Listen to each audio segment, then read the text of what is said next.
Good afternoon. This is Rich Reynolds. I look after the agriculture team at Anglian Water, and really pleased to chair the session today.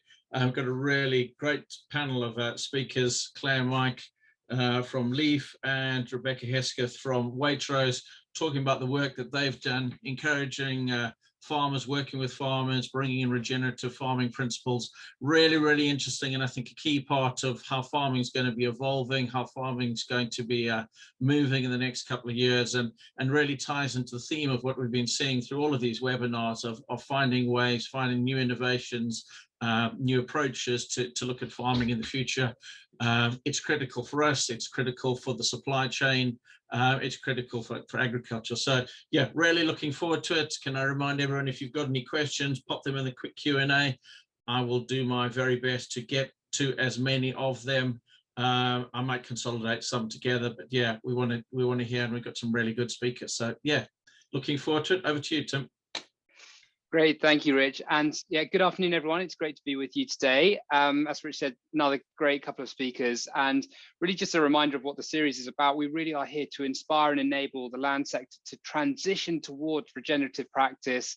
I set up the Land App and Land Management 2.0 really to support that process of making sure everyone has what they need to make the transition easy and simple. So it's a real pleasure to be with you here today. As Rich said, please do remember to ask questions through the Q&A function. You'll see that down in the bottom of your screen.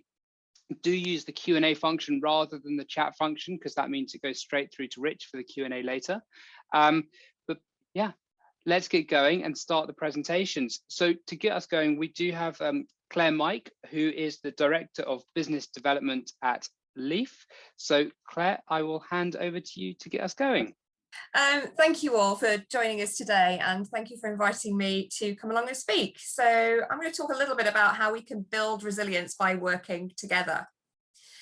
A little bit about us. Leaf is a membership-based charity, and we deliver and promote climate positive, thriving, resilient and exemplar agroecological farming at an increasingly global level. At Leaf, everything we deliver is based on integrated farm management, as you can see in the wheel here, or IFM, we shorten it to. This delivers a site-specific farming system supporting the integration of farm economic viability along with environmental and social too over the long term. As you can see, integrated farm management is made up of 9 sections, which together address the entire farm business. And each of the 9 sections is interrelated, and it's about understanding how they work together. And that's essential for effective implementation of integrated farm management. And in the other circle, you can see it demonstrates how our work is delivered across 3 areas. So the first being knowledge generation and exchange, where our tools, the Leaf network of innovation centres and demonstration farms sit, and also our research.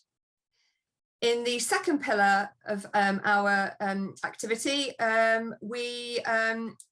it's about creating market opportunity, and that's where the Leaf Mark standard sits. And finally, education and engaging society, which is where education, Open Farm Sunday, Farmer Time, and a great many other public-facing initiatives sit. And it's great to be doing what we do in knowledge generation and exchange, and it's great to be helping to create those market opportunities, but it's really essential that we're also educating consumers and citizens and the next generations to make sustainable choices. So today I'd like to focus a little bit more on that one pillar, which is developing market opportunity. So it's about how we help farmers create and respond to that market opportunity, and how we encourage them and ourselves work collaboratively within supply chains to unlock greater value for everybody. To demonstrate this, I'd like to explain a little more about what Leaf Mark stands for. So Leaf Mark is an independent assurance system. It's about demonstrating or allowing farmers to demonstrate environmental and sustainability credentials. It is based on the 9 elements of integrated farm management and is entirely business specific. What I mean by that is that it can be applied as well to a hill farmer in Wales as it can be to a vertical farmer in Waterloo. So the LeafMark standard incorporates both practice and outcomes-based approaches, and it is independently verified by the ICL Alliance, ensuring it's fair and justly applied at a global scale. Farmers enjoy recognition from the Environment Agency when they are LeafMark certified. So what does that mean? A lighter touch, perhaps one pair of less boots coming up the driveway. And LeafMark is preparing farmers for what lies ahead in terms of, environmental land management schemes, etc. We're really hoping that LeafMark can get farmers ahead of the curve. So what benefits do LeafMark farmers report back on to us? Farmers value the position that LeafMark puts them in terms of being ahead on that curve, as I mentioned. Also, it helps them to identify natural capital and nature-based solutions on their farms. Farmers appreciate how LeafMark can help them measure their baseline and outcomes achieved through their decisions and practices. And also, it helps with that guidance available in areas of where farmers are passionate or want to learn more, such as regenerative agriculture, steps towards net zero, thriving biodiversity, and a great deal more. So every year we report on the global impact that LeafMark farmers are making. Listed here are some of the achievements and a couple of the highlights. I'm not going to go through all of them, but a couple of the highlights being that 45% of fruit and vegetables sold in the UK are LeafMark certified. 39% of LeafMark farmers are using a carbon footprinting tool and 42% are recording soil organic matter. Here is a short video just to bring some of these figures to life.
So, where farmers are demonstrating good environmental practices, how can this be used to unlock value for their businesses and for society generally?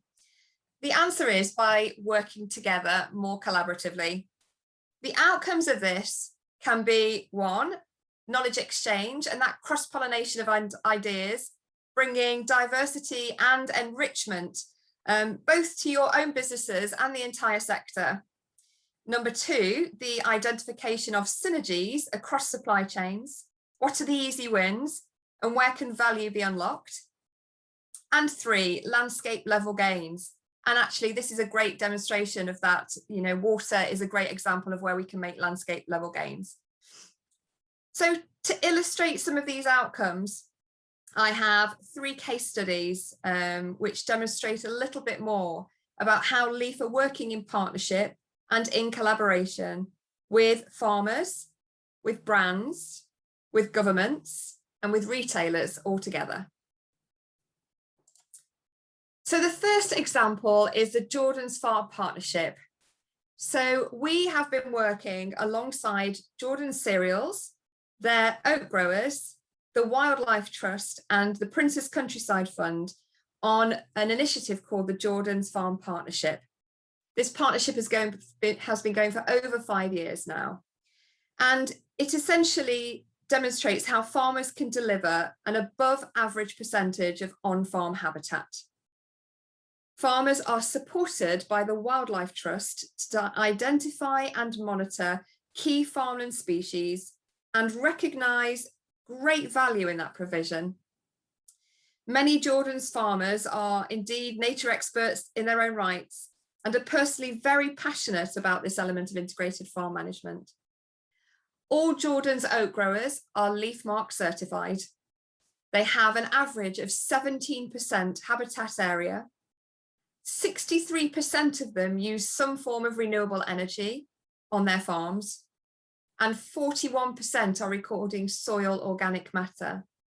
Now, although this partnership is very much about wildlife and habitats, hopefully this demonstrates this approach of integrated farm management, where we are also looking at those other elements around their farms in terms of renewable energy, soil health, water management, animal husbandry, where they might have sheep in rotation or other livestock in rotation, and a great many other things that are around that integrated farm management wheel. And we're very privileged to be working with Jordans on this project, and absolutely brilliant to also be working alongside the Wildlife Trust, because this demonstrates how expert input can be really valued by farmers. My next example is of Jersey. So a few years ago, we started working with Jersey government to look at how we can help all of their farmers, every farmer on the island of Jersey, to become Leaf Mark certified. And the target was by 2019, and we reached that target. The purpose, the outcome, was for all of these farmers then to get access to rural payments. Jersey was the first Leaf Mark island, and we're looking for more. And 100% of packaged milk on Jersey has the Leaf Mark logo on it. So how did we do this? Well, we used our own expertise. We used our tools, one of which is the Leaf Sustainable Farming Review, which is a self-assessment business decision-making tool.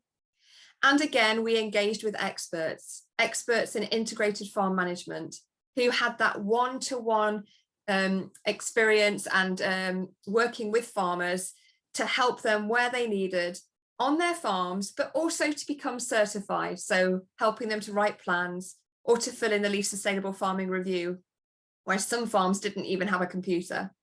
So this has been an absolutely brilliant project to work on beginning to end, and it's still going on now, where we have demonstrated through farmer engagement, through that one-to-one expert support, and through ongoing support with resources, etc., webinars, how you can actually achieve great things across the whole island. And my final example is how we work with Waitrose. So we've been working with Waitrose for a great many years, and it is where you will see the Leaf Mark logo on pack in stores across their produce aisles. Without this kind of visibility of the Leaf Mark logo, we wouldn't have achieved the 47% consumer recognition of the Leaf Mark logo that we enjoy today. And this has a ongoing effect. So the more that we see the logo out there, the more consumers understand how important it is that the decisions that they make align with their values, their environmental and sustainable values. Waitrose Farm at the Leckford Estate is a leaf demonstration farm, enabling Waitrose to be involved at grassroots level, to share knowledge and to lead by example, which is really important. All UK fruit and veg in the UK is Leaf Mark certified, and Waitrose help us to deliver that. Waitrose also help to deliver resilient and regenerative supply chains by working with farmers, for farmers, listening to farmers. And just to demonstrate that, I'd like to finish on one more video.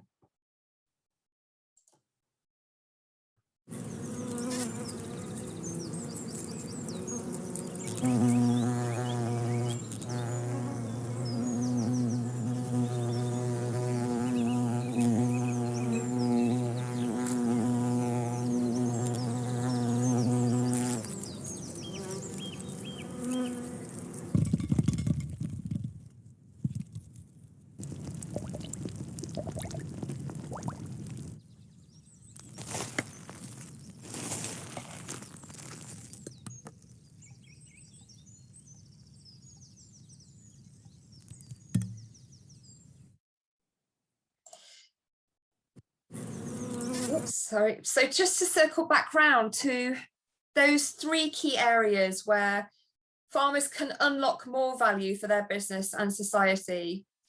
The 3 areas or the 3 outcomes are knowledge exchange and cross-pollination of ideas, bringing that diversity enrichment to their business.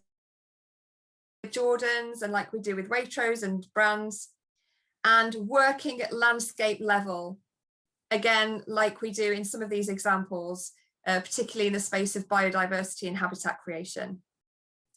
So I'm going to end there. Thank you very much. And I really look forward to your questions coming in. Great, thank you very much, Claire. That was great. So yeah, just a reminder for those who haven't yet asked questions, do feel free to do that through the Q&A function. Ready for Richard in a minute. But before we do that, I'm going to introduce Rebecca. So Rebecca Hesketh, the Agricultural Manager for Fresh Produce at Waitrose. So Rebecca, over to you. You'd have thought by this point in time I'd be able to unmute myself. Thank you very much for that introduction, Tim. And hopefully you can all see my slides on the screen. So I want to talk to you all about collaborating to regenerate. So the title of my talk being the importance of supply chain collaboration to produce our food in a nature enhancing way and the benefits that this approach can bring. Today I was asked to bring a retailer perspective on the benefits of farming with nature, and I'm hoping to be able to do that alongside Claire's amazing presentation and that advert as well. So as Tim mentioned, I'm the Agriculture Manager for Fresh Produce at Waitrose, and for those of you who don't know, Waitrose is part of a wider John Lewis partnership, which is a partner-owned business with ethics and sustainability at its heart. So a little bit about me is I do have a farming background, grew up on a farm in Lancashire, and have worked in big horticultural businesses and the National Farmers Union. And for my sins, I helped my partner on his farm on the Isle of Wight. So the role of Agriculture Manager sits within the strategy department, and I look at our agriculture strategy. So where do we want to be in 5, 10 years time, and what are the challenges we may face as a sector? In this role, I get to work really, really closely with Leaf within our fresh produce sector, and all of our UK fresh fruit and vegetables are grown to Leaf Mark standards, as Claire mentioned before. So I'm going to build on the points that Claire makes in regards to Leaf's approach, but I'm also going to focus on regenerative agriculture as an approach to farming, which ties perfectly with last week's presentation from Jake Freestone and Charlie Steer. I just want to make it clear at the start is I am not a regenerative agriculture expert, and I won't pretend to be, but what I would definitely suggest is you go back and have a look at Jake and Charlie's talk if you haven't already. I don't know all the answers. Waitrose are on a journey, and we want to work with our suppliers and farmers to get to where we need to be. So my main message throughout this presentation will be we, the supply network, can achieve more together than we can on our own. We each bring our own levers to pull. We each can benefit in the long term from farming regeneratively. And I would argue that we need to take this approach to ensure the future of our industry. But we all bring our own experience and our own expertise and our own perspective, which is the right mix for idea generation. And collaboration has been highlighted by many of us during this webinar series so far, and I'm going to build upon this theme. So I'm sure you are all aware of the existential threats and the context we face as a planet, but I think it's really helpful to go back through this context so that we can look back and see, well, how do we need to change and why do we need to change how we interact with our natural world as a food system? So those facts that I want to draw on for that context are climate change, the decade to turn the tide on climate change, less than a decade now, biodiversity declining faster globally than at any other point in human history. Soil, 16% of conventionally managed soils have lifespans of less than a century. And water scarcity, the shocking fact that by 2025, 2/3 of the world's population may face water shortages. All of this context at the same time as us needing to feed a population of 10 billion people by 2050. This is a challenging picture, which has led influential thinkers within the business and agriculture communities to state that all businesses in the future will need to become regenerative. And the key to this is all businesses, from the farmer to the retailer inclusive. And this is why we want to start a conversation with our growers about the future of regenerative agriculture and farming in a nature-friendly way on our farms, because we know that agriculture can make a difference in this space. So as I mentioned, I am no regenerative agriculture expert, and I'm sure we can take the whole session discussing which of the regenerative agriculture practices would sit here and who wants to do what on which farm, but that's not the point of this slide, potentially. So the examples that you see on the screen were taken from a piece of work that Forum for the Future did, and I think give a really good example of some of those practices. But I particularly want to highlight the outcomes from the regenerative system. So that healthy soil, that thriving biodiversity, clean and plentiful water, and a thriving rural community. And these benefit us all within the supply network. It is in all of our best interests to pursue them, including us here at Waitrose. And it is here that we also see the importance of LEAF, and that LEAF can help us to create these outcomes through promoting regenerative and circular farming through that wheel that Claire talked about before, that integrated farm management approach. So you will have to forgive me for my PowerPoint skills. This is a very basic diagram summarising the supply network. And if you remember those outcomes from our previous slide, what we can see here is them listed underneath those different players, those different people within that supply network, and showing that where we see those benefits. So even before we talk about connecting with the customer, we are seeing value from making these changes that benefit us within the supply network. So planetary health benefits us all within the supply network and clearly outside the supply network too. And I've called out a couple of those that particularly we look to focus on. So net zero and biodiversity protection, but you can also include here soil health and clean and plentiful water. The next few benefits I've called out here, so resilience and continuity of supply, which is the ability of our supply network to produce goods in the face of challenges, and our ability to continuously supply. This is so important as we face greater weather extremes with increased drought and flood incidences. Over the past 12 months, we have seen an incredible amount of pressure applied to our carefully constructed supply chains. And when you consider the possibility that the world may become yet more volatile and yet more uncertain with the impact of environmental degradation and the increasing frequency of extreme weather events, it is difficult not to argue for an even stronger system of supply for the future. And this is one of the areas where regenerative agriculture offers potential for our food system. A healthy soil can be more resilient to environmental shocks, protecting this asset and its yield capacity for years to come, with thriving biodiversity on farm providing a wealth of ecosystem services alongside that. So resilient natural resources underpinning our food supply helps to ensure a reliable base for food production for the future, benefiting a whole supply chain on which it is based. It can help us to withstand shocks and helps us to ensure that we can get the product that we're talking about and make sure that is on shelves for our customers to buy. Another of the benefits I wanted to talk about is longevity of supply. So Waitrose was founded over 100 years ago, and in 100 years' time, we still want to be providing healthy food from flourishing farms.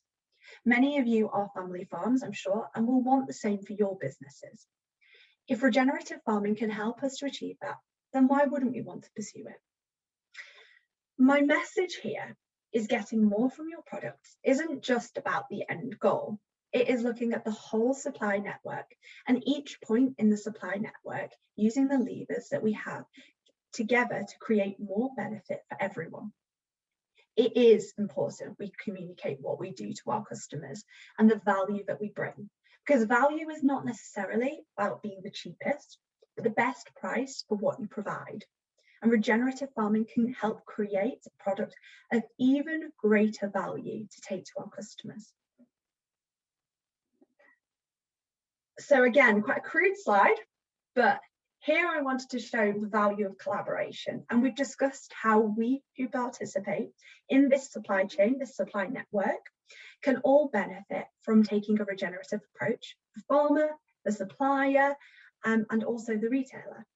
And this is an approach that Waitrose has long adopted. We work closely with our farmers, giving them a voice through supplier groups that can feed in on our policy direction.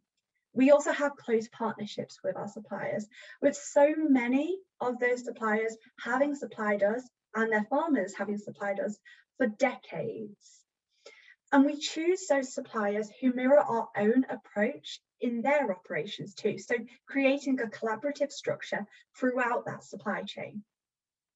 And one way in which we support our supply chain is through research, including the collaborative trading partnership that you see here on the screen, which is where we have 32 PhD studentships, all looking at sustainability challenges within the fruit and vegetable sector. But we also work closely with other groups, such as LEAF, who help us to ensure we are working at high environmental standards on our farms, and then we can go on to communicate that to our customers to show the value of our products. But they're also able to support our farmers with the right knowledge and expertise. For example, through LEAF integrated farm management techniques, many of our farmers, and I'm sure many of you as well, are already using some regenerative techniques on farm. And we can use this as a foundation as an industry to build a more regenerative system. We know that in order to make a difference, this research that we're talking about has to be actionable on farm. That is why organisations like LEAF and another organisation that we work with called Innovative Farmers are so important. But we also have big ambitions for our own Leckford estate as an innovation hub to help us to do this knowledge transfer. But here I wanted to call out that there are others we can collaborate with who also want to support this style of farming. There are benefits to them being involved in creating a regenerative sector. And I've picked out here the academic sector, but also clearly the role of government policy here. And I think another of those benefits when you bring so many different parties to the table and many different people in this collaborative system is that you get a variety of perspectives, which brings a variety of ideas. So that idea generation I was talking about at the start. So here, quite a full slide. What I wanted to talk about is that we now know the value of our products. I'm sure you guys have all been aware of the value that you have in your products for so long. And we recognise the benefits for our businesses of being part of that supply network and working in a regenerative system. So how do we then connect with our customers to share this value? So customers are at the heart of every decision we make at Waitrose. The consideration of regenerative agriculture is no exception. The UK has seen an exponential growth in spending on ethically sourced goods over the past 2 decades, with figures showing spending by consumers on sustainable products reached £29.7 billion in 2018, which was up from £3.1 billion in 1999. And it is arguable that this trend will have accelerated over the past few years, particularly over the last 12 months. And we also see the presence of documentaries like Kiss the Ground and books like Wilding, English Pastoral, indicating interest in this subject from our customers. So if we then look over the pond and we look into the US, we see that regenerative agriculture has been taken up by household names, including Walmart and General Mills, both of whom have made commitments to advance regenerative agriculture where they farm. Clearly, these companies, their farmers and their customers see the benefits of a regenerative system. With clear, simple messages, there are ways we can communicate this, so the regenerative nature of our products to our customers, such as through marketing and ads like the one that Claire showed us and the one that's on the screen, which is a really clear and simple message which communicates what we're doing with Leaf. There are more than one ways to connect with customers in the modern world. So for example, social media, but I do have to acknowledge that advertising and getting these messages across to customers is a tricky science. And so this is the reason why I'd like to highlight that there are many ways to connect with customers on this topic. So the documentaries, but also the books that I mentioned are one of those ways in which you can do it. But every link in the supply chain can communicate value to customers through social media. But also there are other opportunities. So two that I wanted to highlight here was Leaf Open Farm Sunday and Countryside Classroom, which are great ways in which we can connect with customers through education and also recreation.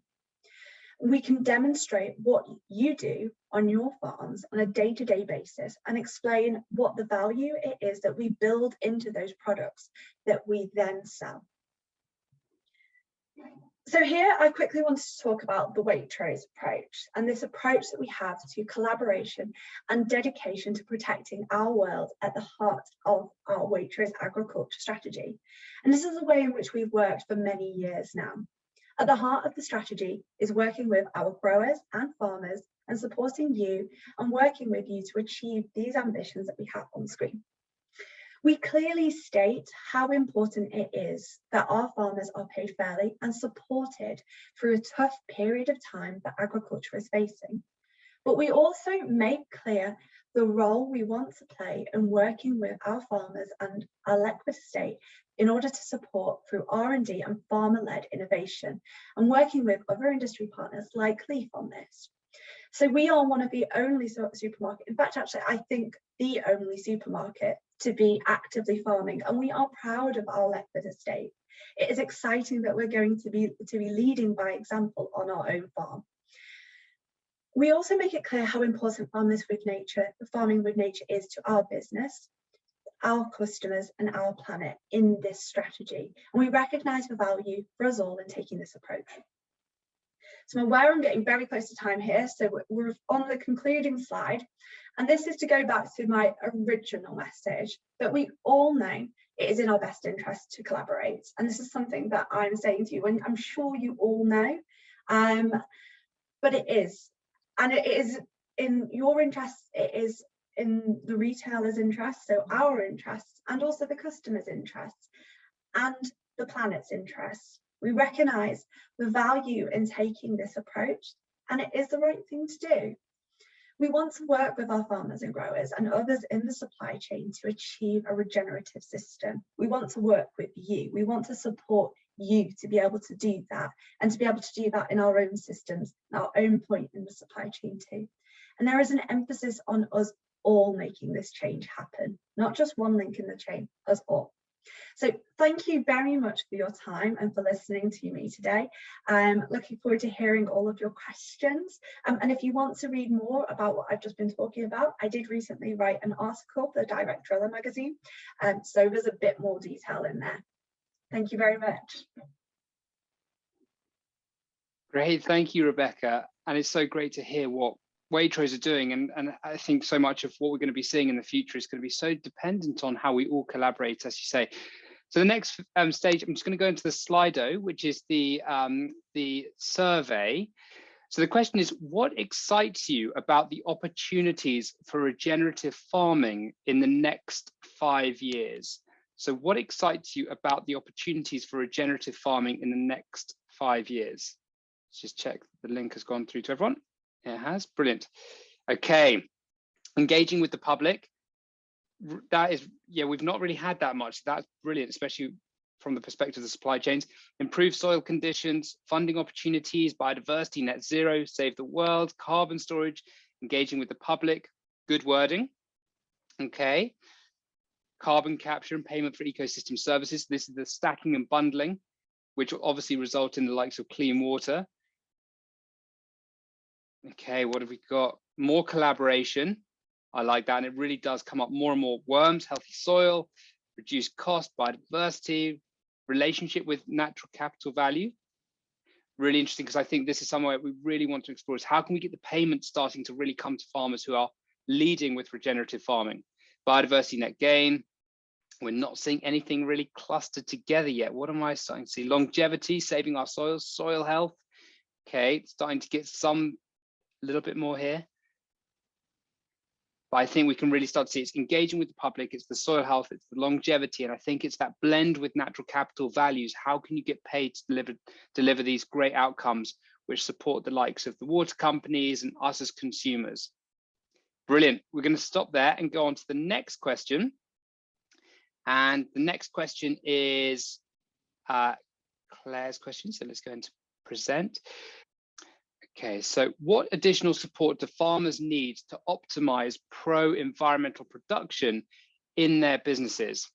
What additional support do farmers need to optimize pro-environmental production in their businesses? Market certainty, clarification, finances, education, okay, seed capital, maybe blend slightly with the previous point about regenerative agriculture being funded to deliver natural capital. Clarification, okay, very interesting. Advice, clarification. This is interesting. To be paid a premium. Okay, so this is the market paying for that direction of travel for farmers. Wider PR, monitoring guidance, payments to reflect. Okay, this is really, yeah. It seems very much like it's that advice, it's that direction of travel, it's the finances to support it, to make the investment worthwhile. Very interesting. To be paid a premium still there.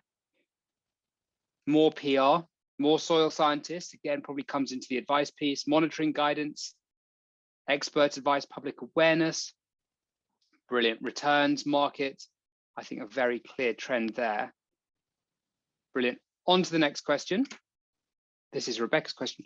What is the #1 risk for farming in a regenerative fashion? So what is the #1 risk for farming in a regenerative fashion? Okay, the weather, interesting. It doesn't work. Yeah, okay. Do we need more science, evidence, case studies, examples? Okay, too many mistakes. Yeah, the cost of actually trying these new approaches. The fact that it's greenwashing, #1 risk, maybe that means that we can't actually get what we want from it because people think it's greenwashing. Low yields as a risk. What's the definition of regenerative agriculture? It fails to sequester carbon. Yeah, a lot of uncertainty. Does it even work? Is it going to deliver the outcomes we want to see? Reduced turnover and yield. The public doesn't buy in. Maybe they think it's greenwashing. Maybe there's not enough evidence to flow through. Being chased by your agrochemical rep. I can imagine that's probably quite annoying. The length of time to figure out what works, the transitional issues, it's a really nice way of summarizing it. The uncertainty, the complexity to define it, misinformation. Yeah, the time to see the benefits. It's the next buzz phrase comes along. So yeah, we do regenerative agriculture, then it's regenerative plus that's required. Okay, a lot of uncertainty, misinformation out there. The transitional issues, no legal definition. So what are we even doing? Okay, brilliant. I think this is a really loss of profit, time to see benefits. I think this is all pointing at exactly the same thing. We need more evidence, we need more case studies, we need more information, and probably advice and support. That's brilliant. Thank you very much, everyone. And we'll make these all available afterwards as well. So thank you. I will now stop that. And I'm going to hand over to Richard to start the Q&A.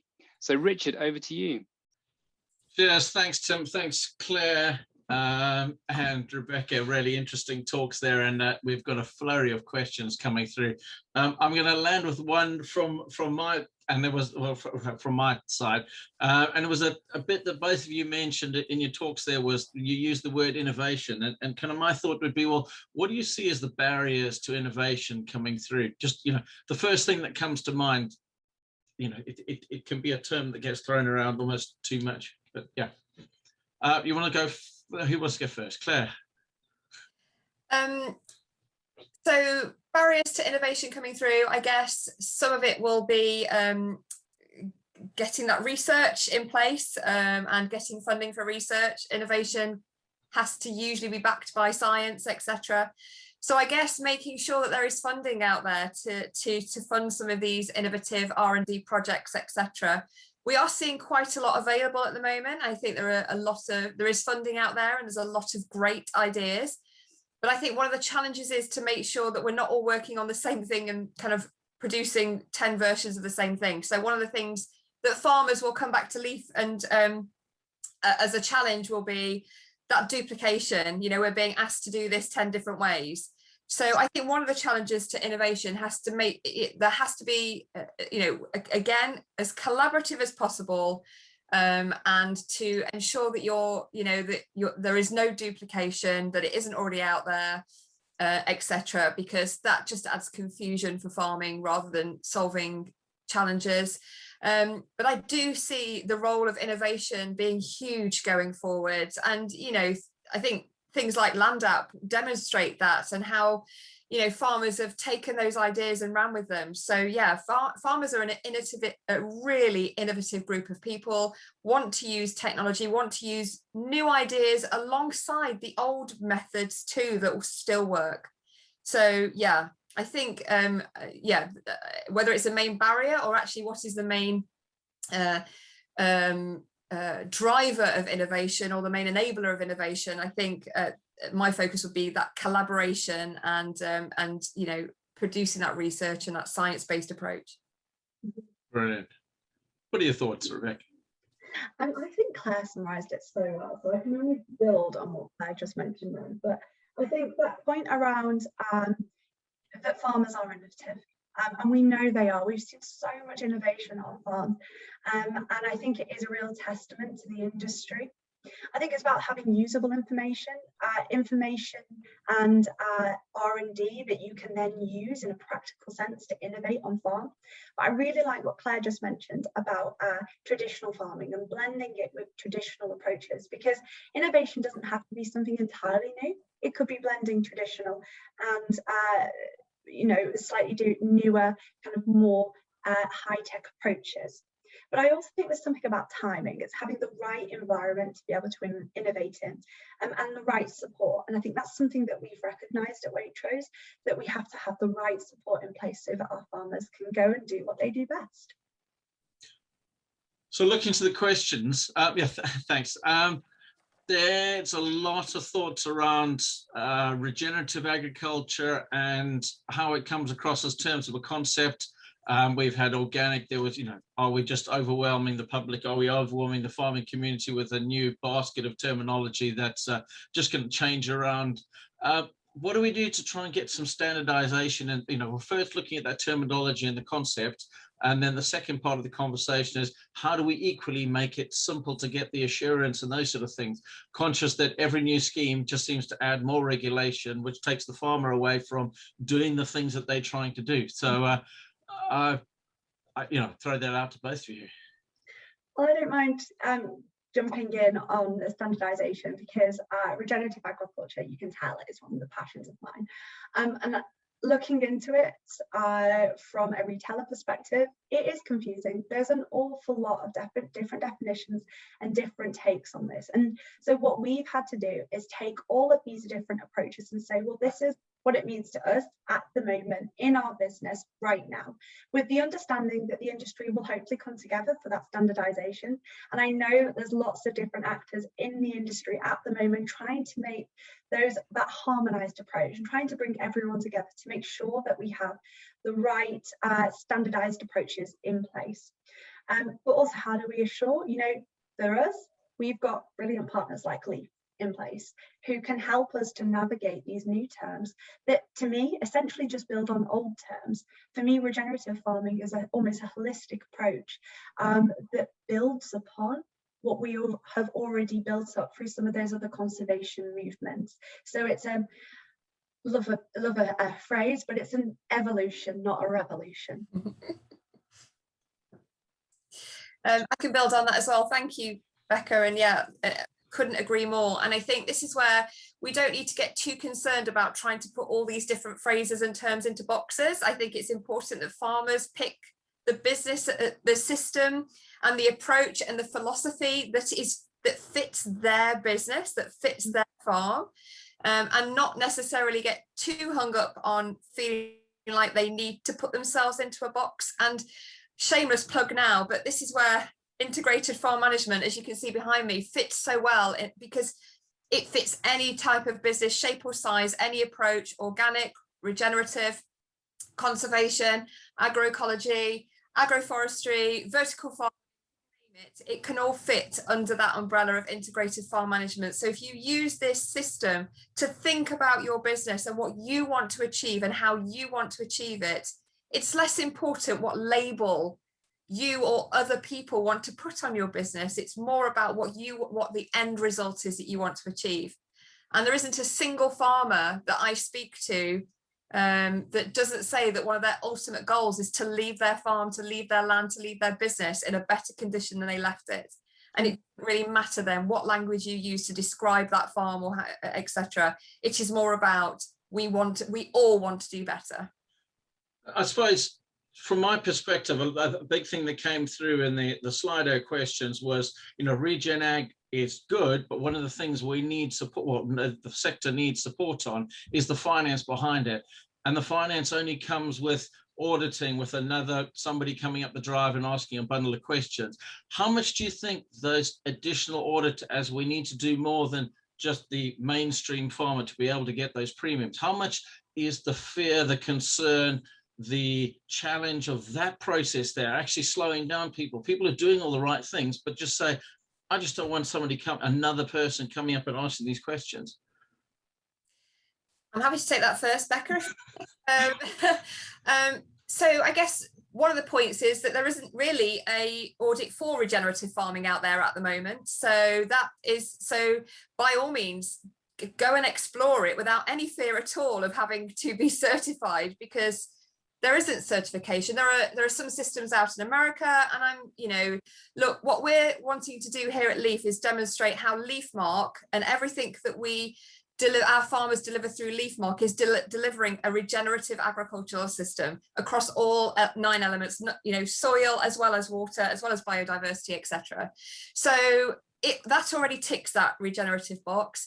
And then I think there's other ways to demonstrate your credentials. It doesn't have to be through certification. So we're looking at models of how we can give recognition to farmers outside of certification. So how can we make them beacons of excellence in regenerative agriculture, or in carbon net zero, or in biodiversity? So it isn't a certification system, but it is that recognition that farmers want and deserve and hunger for.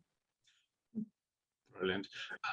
Rebecca, question, I'm just going down the conversation a little bit there of how, looking at Regen Ag, but equally conscious that Waitrose is very much established an organic brand and a positioning over there. How do you link those things together, and how do you inform the customer of all these different things? There's so many different messages out there. Mm-hmm. That is a really tricky question and a great question. So how do you differentiate organic from regenerative?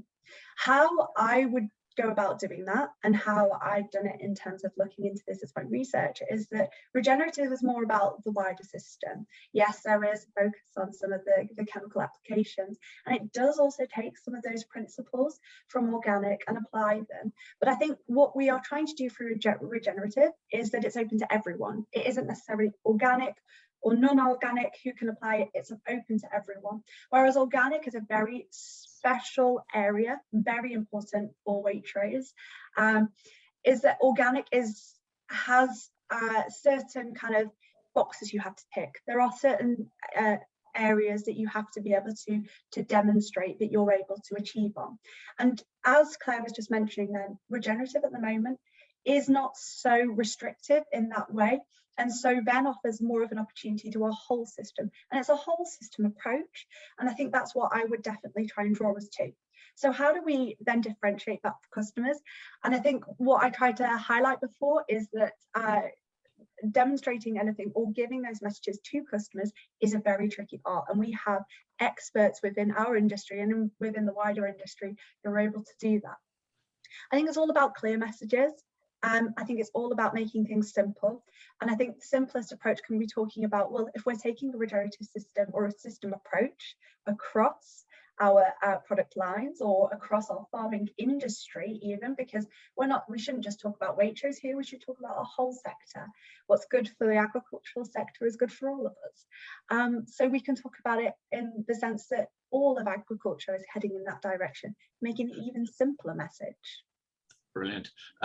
So now stepping away from the organizations that you represent and kind of in your own opinion, how can the farmers that are out there that are following these practices, how instead of linking specifically with your organizations, can they link in with their local supply chains, their local markets and those sort of things, and really communicate that message without the kind of commercial might that that some of us carry?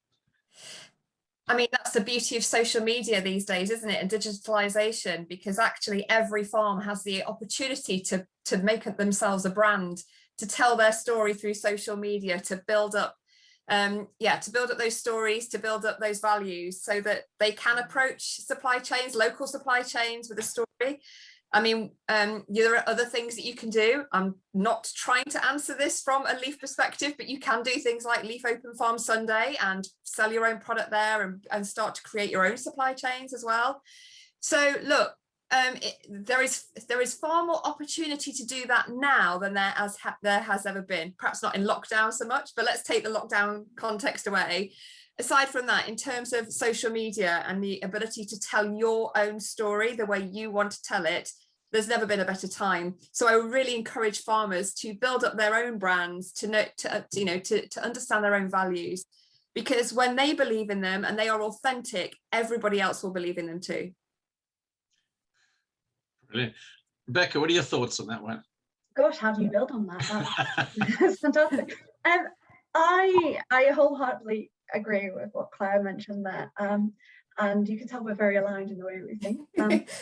Is that local markets? I think it's about connecting with those local consumers using what you have available to you. So we talked about in my presentation about social media and using some of those avenues, but also kind of local education. So local schools, how do you connect with those local schools and talk about what you're doing through kind of education, and how do you allow your local customers on farms? So allowing them to see what you're doing. So Leaf Open Farm Sunday is one of those, but even just having a footpath through your land gives them a window into your farming world.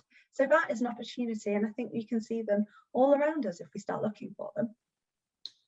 Yeah, absolutely. And I think it's kind of, in my mind, regenerative agriculture first starts on it makes sense for you on your farm. You know, when we were talking earlier, I made a comment of, I think there's no such thing as a farmer. There's old farmers and young farmers, and proactive and conservative farmers, and affluent and poor, and everyone judges their world and the decisions that you make based on that. And you know, the thing that I've really liked across particularly here, but through all the lectures, is the opportunities of how can this feed into my farm business, not just now, but in the next years, 2 years, 3 years, when we've got so much uncertainty coming through. And I'm conscious that Tim is probably looking at his watch now. So as a kind of closing question, if you had one piece of advice that you would like farmers to be doing, call it 5 years time, if they took one thing away from what you guys, from what each of you talked about, what would that be?